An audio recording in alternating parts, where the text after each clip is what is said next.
What was the wildest thing to happen to you at your normal, regular job? Whew, mine would most definitely be what happened today at work. I work at Subway and it was pretty much dead at about 8 a.m. There was an older man who came in, about 6'4", 250 pounds, and he looked about 40 or so. He seemed very shady when I first said hi to him. He walked up to the counter and I asked, "What can I get you today, sir?"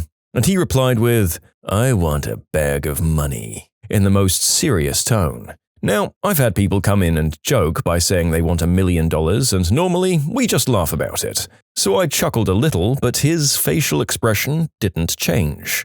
So I asked again, "What can I get you, sir?" And then he asked for the money again with that stern look. At this point, I'm getting extremely nervous because he seemed very serious. 30 seconds of silence went by that seemed like it took 5 minutes. He asked again for a bag of money and I said, "I'm sorry, but I can't do that, sir. Would you like something to eat?" He just stared at me a little longer, never changing his facial expressions. Finally, he decided he wanted a sandwich, but never lost the stern expression on his face. I still don't know whether he was actually being serious about wanting to rob me or if it was all a joke that he never let me know about. It scared the wee-wee out of me nonetheless. In short, a man tried to rob me and I made him a sandwich.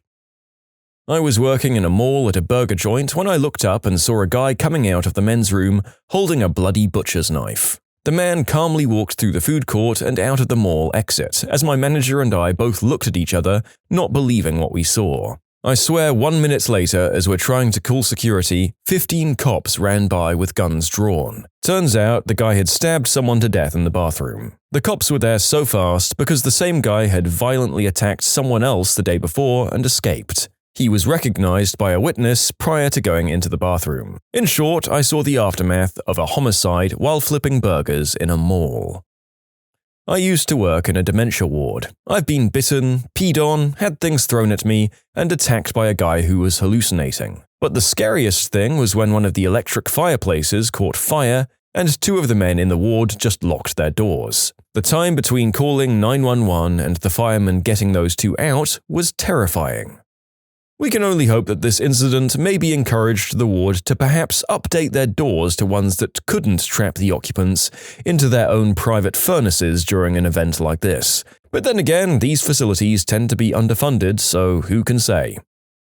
I'm on disability right now due to my scariest work experience. I was a roofer by trade and I'd been working 7 days a week, 10 to 12-hour days, for 3 months. Working on a Sunday, I was finishing the last bit of work for a job at the peak of a roof when some kids came by. They asked if they could go inside the home to talk to the homeowner, and I said no very politely. They then pleaded to at least take pictures of the heritage home I was working on for their school project. Feeling sorry for them, I said, "Okay, fine, but no pictures of the construction, just be quick and careful." Right afterwards, they walked right below where I was working to take a picture. This is where all heck broke loose. Just then, my nail gun slipped and started sliding from the peak of the roof towards the kids. It was gaining speed quick and I was shouting for them to run, move, get the frick out of the way, etc. They didn't. They probably didn't even know what was about to drop on them, so I chased it. I fed myself tons of slack on my lifeline, chasing this thing just to grab it as it was about to fall off. I was able to toss the gun in a completely different direction, but with all the momentum I had, there was no stopping me from going over the edge. And so much slack on my lifeline, so there was nothing to keep me from hitting the ground. I fell 15 feet onto a staircase, shattering my left heel when I landed. The kids moved when they saw me in the air, that much I remember afterwards. This was the scariest thing that's happened to me. Many close calls and all sorts of jobs I've had, but in this particular situation, knowing this is going to hurt like heck is almost indescribable. Surgery went well and 4 months into recovery now. The internet helps with passing the time. I used to work as a production assistant on Dexter. On one fateful afternoon, we were shooting the fight sequence in the garage from episode 3 of season 4, the one where Dexter confronts the vandalizing neighbor. We had a large blackout tent rigged over this person's house to allow us to shoot a day for night, and I was stationed just outside. It was sunny and hot as heck that afternoon, so after a few takes of shouting and fighting, a request came over the radio that Michael C. Hall and J.C. McKenzie needed some water. I ran to the craft service truck, grabbed as many water bottles as I could, and booked it back to the house.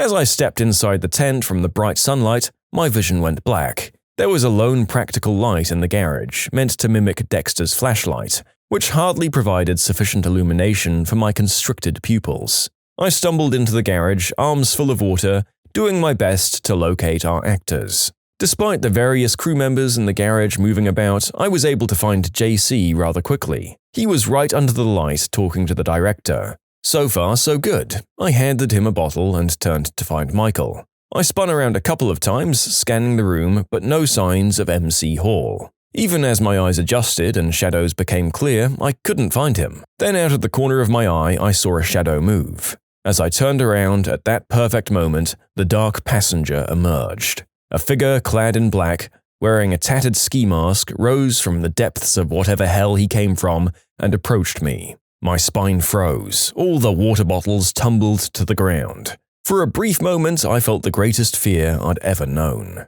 And then I realized it was Michael coming to grab a water. Man, did I look like a fool. He was very nice and apologetic about the whole thing and insisted he wasn't trying to scare me, but merely attempting to stay in character. We shared a good laugh, but seriously, he was wearing a ski mask and he's Dexter. Any man would crack. In short, Dexter Morgan scared me crapless in real life. I used to work with burrowing owls. We'd check nests with a long, flexible camera and a visor over our eyes.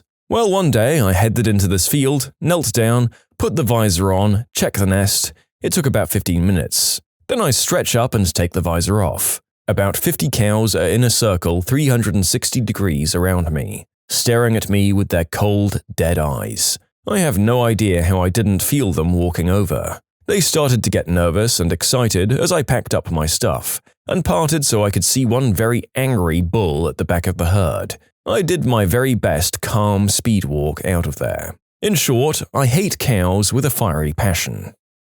I worked at an electronic buyback store. One day a customer bought by a new 20-inch LCD monitor in the box. I made an offer and he was more than willing to sell me his product. We normally check all items to make sure they work before we pay out for them, so I decided I'd open the box and take a look inside. As soon as I open the box, over 100 cockroaches come crawling out of it and all over my counter. It took me a good couple of seconds to realize what exactly was coming out of the box, but it was both scary and gross. In short, someone opened a box full of cockroaches at my store. The monitor was in the box, and the customer seemed really shocked and embarrassed about the whole thing. Two people who had come in with just kind of walked away from him as soon as it happened. Can you imagine the conversation between the guy's friends? Damn it, Jerry, this is why we never take him anywhere. For Pete's sake, Jerry, can we hang out at least once without you opening a box full of invertebrates? Seriously though, this sounds like it might have closed down the store for a while. Next is a story that stretches our prompt of normal jobs to its limit. This was a volunteer job I had a while back. The giant Pacific octopus had refused food for a few days, so I was told to bring up a variety of stuff and see if I could get him to eat. I went up to his tank, which was in an isolated area, and grabbed some food and waved it around in front of his cave. He immediately shot out, grabbed the thing I was using to feed him, a plastic grabber that you could use to pick up trash, and then wound a couple of arms around my arm. He then latched onto a rock in his tank and yanked me so hard that I was doubled over the tank wall and unable to move. I'd played with octopuses before, and while they often held on to me with a tentacle, they weren't hard to remove, but I could not get this guy to release me. I struggled and managed to get one arm off, but he quickly twisted another around my arm. He was slowly pulling my hand closer to his mouth, which was really freaking me out. I kept shoving food at him. Fortunately, I'd bought a lot, and curling my hand around away from him as much as I could, but I was terrified that my hand was going to get chomped on with his beak. It wouldn't have killed me, but they are venomous, and octopus bites can be pretty nasty, even from small ones. His beak was pretty big. Eventually, he relaxed enough to where I could lift him out of the water a bit. He still had a couple of arms wrapped around my arm, and he didn't much care for that, so he let go and went back into his cave. It left me with about 55 bruises on my arm from the suckers on his tentacles. In short, Octopus grabbed me. I was worried he'd bite me. I spin a sign on the side of the road advertising ice cream for a local mum-and-pop store. An undercover cop pulled over a substance dealer right next to me, had him get out of the car, frisked him, and then confiscated a weapon he didn't have a license for. I awkwardly stood there advertising Orange Swirl Ice Cream. Did you take advantage? Say, you guys look like you could use some delicious ice cream right now. You can submit your own stories to be featured here on the channel. The story submission link is in the description below. And if you want to listen to some vibey music in the background, check out easymode, also linked below, and subscribe. I work in vet med. One day we had a guy come in with his dog who insisted that his dog's problem, I think it was a minor laceration, was a much more critical thing than those belonging to the 5 or 6 animals already waiting to see a vet, and he demanded that he be allowed to budge the queue. When his initial tactics failed, he began shouting at the receptionist. One of the vet techs went up to try and calm him down, and the guy lost it. He started screaming that making him wait in line was illegal because it meant we were denying the animal his medical assistance, and that before calling the cops on us, he'd be back for personal vengeance. He assured us that he'd bring a piece and any other weapons he could lay his hands on. A lot of people were shaken up, so we called the cops, and they promised to keep an eye on the place for the next few days. We hoped that would be the end of it, but we were wrong. He was back the next day in a karate gi, exactly like the ones that little kids wear to competitions, brown belt and all. He stood in the doorway screaming obscenities while going through every cliché karate pose imaginable. The cops were there within 2 minutes, and that was the last we saw of Karate Man. The weapon threat was terrifying, the outfit, not so much. In short, man came in demanding to budge the line, threatened to come back in with a loaded weapon. Instead, came back in a karate outfit and was promptly arrested. When I worked as a waiter, I always remember a chunky steak knife slipping off a plate I was carrying and watching it fall, tip first, landing at the bottom of the stairs a couple of floors below. A split second after someone walked right in front of it.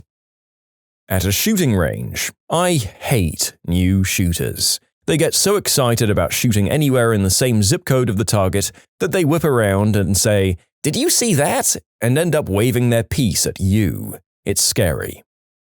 I used to manage a pizza place, and one Friday around 11:30 a.m., a guy came in looking no different than any other of the smack or crystal heads in the neighborhood. We asked how his day was, and he said, fine, and then when he asked what he'd like to order, he said, "Give me the frickin' money." The cashier said, "What?"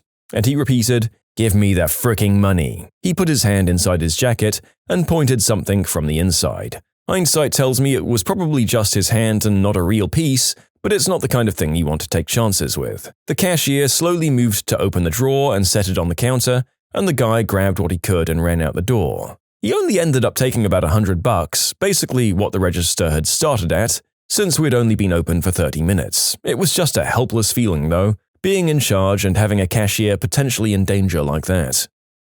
I worked at a 5-star rated haunted house for a good 4 years. It was seasonal. My job was to be an evil clown, and my role was to spontaneously appear to the groups that were walking through. Many scary things have happened to me. I've been punched, thrown to the floor, scratched, and have had people try to rip off my mask. I've seen people wet themselves and blow chunks all over the place. However, my all-time most scariest experience was when someone actually started dying in front of me. A woman walked through, passed out in front of me in the walkway, and after I tried helping her up, she began shaking and was trying to say something that I couldn't make out. The fire alarm is in the hall, so it was my first reaction to pull it. My manager ran right up to me and took over. Her eyes were already rolled to the back of her head by the time the ambulance got there, and they were able to save her. The next day, we were told she'd had an allergic reaction walking through the body bag room, which is a room full of elastic, and that's what she was allergic to. The body bag room soon turned into the asylum. Okay, if you're a puncher, stay the frick out of haunted houses. At best, you'll just hurt yourself, and at worst, you'll hurt someone else. In the middle, you'll break some expensive equipment. Yeah, you know what? This is true. The narrator has been guilty of victim-blaming the haunted house workers who get socked in these places. Really, why would you go into one of those things if this is the way you react? Do you want to get sued? I was working for a biotech company and an unknown substance spilled on me. I was freaking out for quite a while. It either gives you cancer or turns you into a superhero. Are you feeling lucky? I was thinking I didn't have any scary work experiences as a kid, but you've just reminded me of mine. I was working in a lab and we all had our powdered chemicals in a series of 7-foot-tall cabinets that slid out from the wall. Inside each one was 5 or 6 shelves with wire walls, so there were gaps. These held all the chemicals in place. One day I was going to put away one of the chemicals I'd been using and pulled out the unit, and this tiny vial of some chemical falls from the top shelf and smashes all over the place. At this point, I'm thinking, frick, this thing must be poisonous if it comes in such a small container. So I tell everyone to clear out of the lab and I go to grab the head scientist. He just calmly tells me to go get my respirator and he'll come with me to check out what the chemical was. So we sweep it up into a bag and look at the chemical name, which was ridiculously long. Go to look it up in the MSDs and it turns out that it's the only chemical other than water that I've ever seen with all zeros for the health, flammability, reactivity diamond. I was working construction in the world's biggest oil refinery when there was an explosion maybe 50 yards from me and a big old fiery mushroom cloud shot into the air. We ducked behind some big concrete pipes, since you never expect only one explosion in a refinery, but nothing else happened. I don't consider it my scariest work experience by any means, but this is the one that seems to fit the question the best. Wait, you mean this isn't your scariest? You have more? Do tell. I've got so many I've written books about them, but specifically in that oil refinery we oftentimes work up high on the steel frame structures, supporting pipes and whatnot. Our team had a cherry picker on it, which is basically a mobile crane for picking up heavy stuff. We mostly placed stuff like valves and 30-foot-long pipes, maybe a foot or two in diameter, and welded them together. Once we had threaded a pipe via the cherry picker through a complex piping network a couple of stories down from where the tip of the crane boom was situated. The crane held the pipe while we maneuvered it. We were all under that heavy pipe at various times. We finally got it installed, and a bit later were walking to the next job on a refinery road with the cherry picker following us. Its boom was compressed as short as it could go and sticking out straight horizontally atop the mobile platform, with its end hook dangling maybe 10 feet behind the crew as we walked. We heard a thud and turned around to see the hook had fallen off the crane's tip, while it was carrying no load at all. If that had happened just a few minutes earlier while it held the pipe, me or others on the crew would surely have been killed, or at least parts of us crushed and permanently crippled or in need of amputation. To me, something like that was scarier than the fiery mushroom cloud. In that same place, invisible clouds of poison gas were a constant risk. There were little stations sprinkled about the place with sensors, sirens, and revolving lights, with signs saying that if the lights and sirens turned on, to run for your lives away from the station. That happened at least once, maybe more times. It's been over 30 years since then, so I'm hazy on the details. Invisible clouds of death are pretty scary and, to me, scarier than that explosion. I was at a client site supervising the installation of some new major 4000 amp 480 volt switchgear. There was a manufacturer rep there to help troubleshoot any problems we had during energizing the gear for the first time. So everything went smoothly at first, opened all the feeder breakers and then closed the main incoming 4000 amp breaker. So far, so good. As we slowly close the smaller feeder breakers one by one, we get to one that trips as soon as we try to close it. It was probably wired wrong. So the rep opens the main breaker to kill the power to gear, he opens the malfunctioning breaker and sticks his hand in there to check the wiring. The guy fricking yelps, jumps back, and his hard hat comes flying off his head. For a half second, I thought I just watched someone die. Turns out the idiot forgot to discharge the control wiring, so he only got a minor shock from a small charged capacitor. As the construction manager, I had to write up the incident and had a very serious conference call with his employer. I think he might have been fired.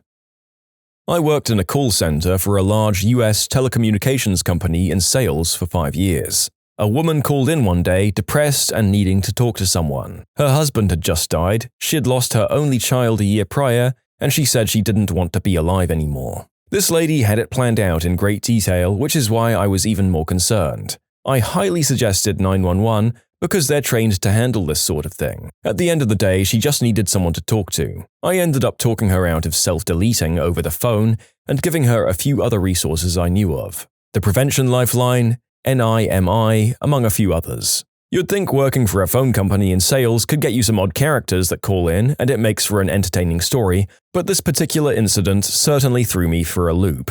Regardless, at the end of the day, I'm glad this woman didn't take her own life. I work at a skate park. A few months ago, we had a guy try to slash, just ride up and nick the coping with his trucks, on the 7-foot quarter pipe that we call the tombstone. His trucks, the metal things that hold wheels to the skateboard deck, caught up, so he kicked out and wound up landing on the end of his board and shooting out. He smacked his head on the quarter pipe hard enough to break the helmet, and laid on the ground unconscious for a few seconds before going into a seizure. Had to call the ambulance and try to help him out. It took the ambulance 15 minutes to finally arrive. My boss went to visit him at the hospital, and the doctor said if he hadn't been wearing his helmet, he'd be dead. So kids, that is why I'm the jerk about the helmet rule. In short, wear your damn helmet. When you subscribe, make sure to hit the bell to turn on notifications. Put the playlist on in the background to finish listening to all the stories, or if you want some vibey music to put on in the background, check out easymode. If you like Am I the Genius, give Am I the Jerk a shot. Everything linked in the description.